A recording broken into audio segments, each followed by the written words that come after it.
ტექსტის რედაქტირება გულისხმობს ტექსტის ასაკრეფად საჭირო მოქმედებების ერთობლიობას, სიმბოლოების ჩასმას და წაშლას, სტრიქონების გაწყვეტას და გადამას, დოკუმენტის ფრაგმენტის გადატანას და კოპირებას, სიმბოლოთა ჩასმისა თუ თავზე გადაწერის რეჟიმებში მუშაობას და ასე შემდეგ.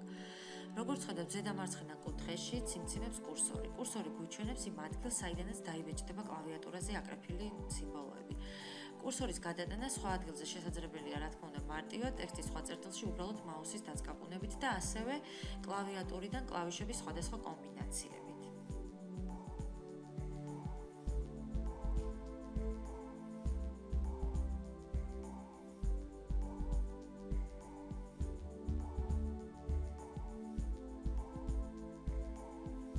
ტექსტის რედაქტირებისას სიმბოლოს ჩამატება ორ სხვადასხვა რეჟიმში შეიძლება მოხდეს. ესენია ჩასმისა და თავზე გადაწერის რეჟიმები.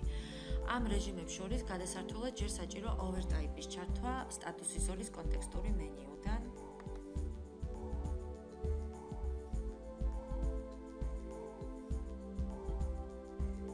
ჩასმის რეჟიმში კურსორის მომდევნო ტექსტი მარჯვნივ გადაინაცვლებს და ახალი სიმბოლოები არსებულ ტექსტში ჩაჯდება.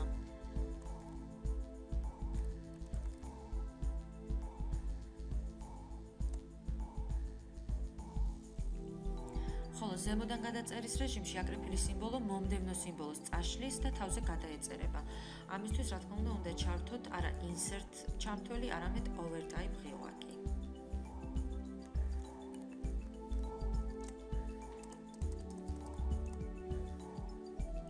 ეხლა კი განვიხილოთ ტექსტის მონიშნვის ძირითადი ხერხები, რომელიც ტექსტთან მუშაობის უმნიშვნელოვანესი ატრიბუტია.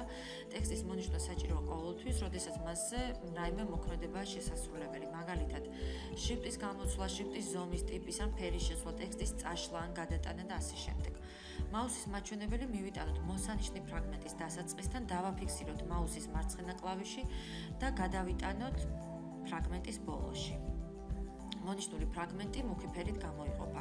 გარდა ამისა, სიტყვაზე ორჯერადი დაწკაპუნებით მოინიშნება სიტყვა, ხოლო სიტყვაზე სამჯერადი დაწკაპუნებით მოინიშნება წინადადება. ასევე კლავიატურიდან კლავიშთა Ctrl+A კომბინაციით მოინიშნება მთელი დოკუმენტი, ხოლო მონიშნვის გაუქმება ხდება დოკუმენტის ნებისმიერ არეში დაწკაპუნებით. ასევე შესაძლებელია მარცხენა მინდვრიდან მონიშნვის გაკეთება.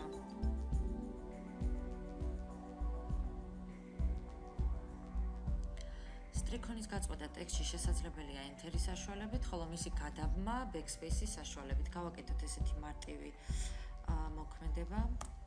გამოვიყენოთ Enter ღილაკი, ხოლო შემდეგ Backspace ღილაკი.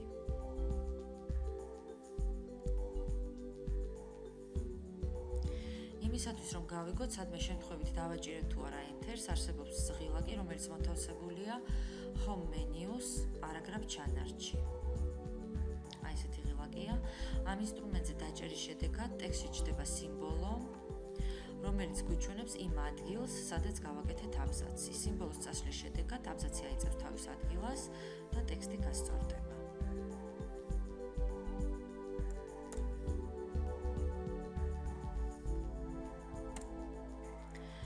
ასევე თუ დავაკვირდებით, სიტყვებს შორის არის ესეთი წერტილები, რომელიც გვიჩვენებს, რომ ამ სიტყვებს შორის გამოყენებულია ინტერვალი.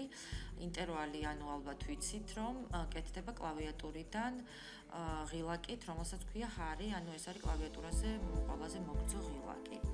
რაც შეეხება წაშლას, ტექსტის ფრაგმენტის წაშლა ხდება ეს მარტივია და ალბათ იცით, მისი მონიშნვით და შემდეგ Delayed ღილაკზე დაჭერით. ხოლო ცალკეული სიმბოლოების წაშლა ხდება Backspace და Delayed ღილაკებით.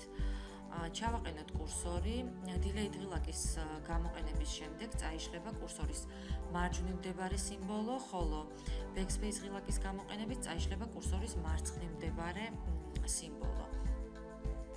ხოლო აი ამ ღილაკის გამოყენების შედეგად, როდესაც გამოჩნდა ესეთი პატარა სიმბოლოები, წერტილები და აი ესეთი პარაგრაფ სიმბოლოები ტექსტში, მისი გამორთვა კვლავ შესაძლებელია პარაგრაფ ჩანართიდან იგივე ინსტრუმენტზე დაჭერის შემდეგ.